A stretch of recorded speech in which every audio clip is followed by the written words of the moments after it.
This was standing This was where? over here, Okay. so it could have over floated here. over this way.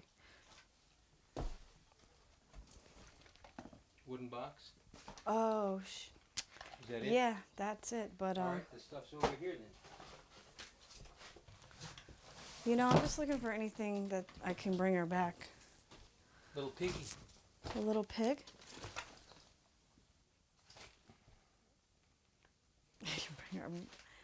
Before I was a doctoral research assistant, I worked for the Center for Hazard Assessment, Response, and Technology in the Sociology Department at UNO, doing work on an EPA grant about global warming and the impacts to the Louisiana coastal region.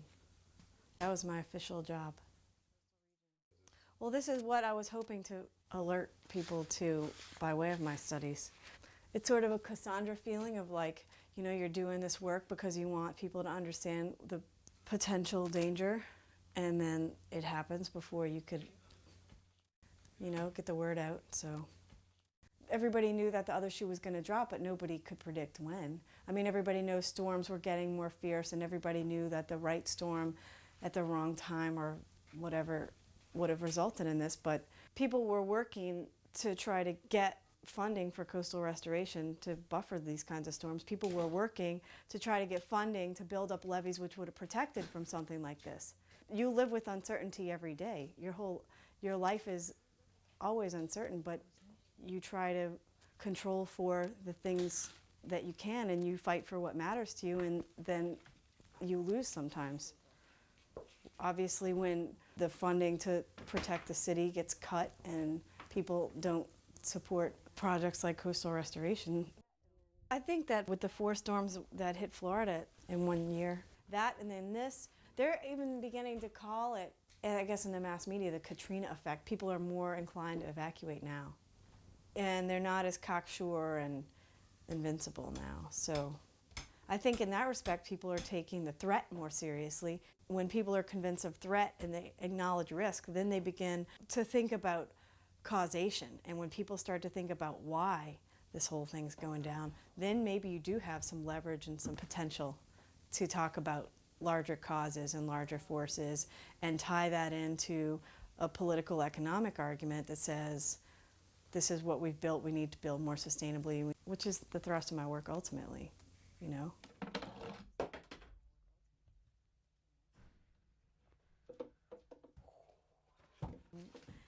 Oh, this was, God, the pennies are like eating away. Look at that. Whatever we're in is nothing pretty, dude. I was gonna close on this house this month. September, I was gonna close on the house.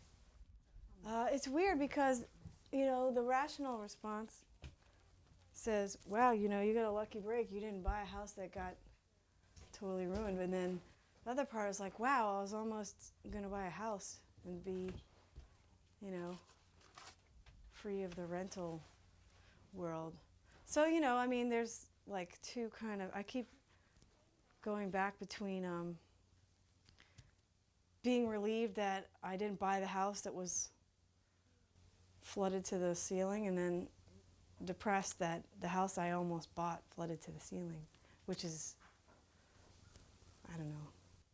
As a renter, you're less protected than if you're buying from a natural disaster, because you would have had insurance on your house, you'd have flood insurance. You have more protection as a homeowner than as a renter. And a lot of New Orleans was inhabited by renters. So you are more secure as a homeowner. And that's what I was attempting to do, was secure this for myself. I mean, as it stands now, it's obviously a washout, and I don't have any equity. I don't have any, you know, credit.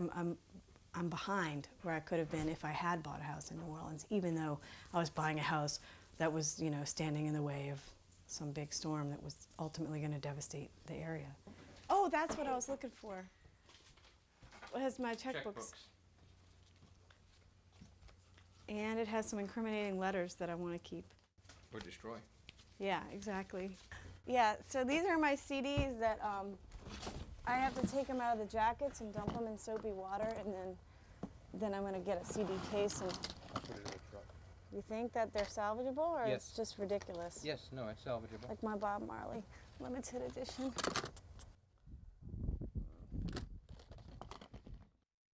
Hey Rosie, did you see the piano? I didn't notice it. That's that pile of wood over there in the corner that used to,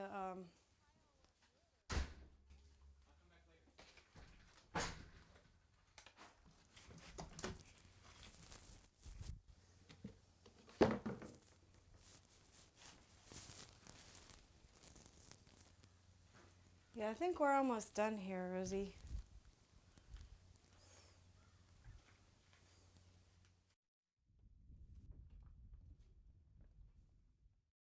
Am I coming back to New Orleans?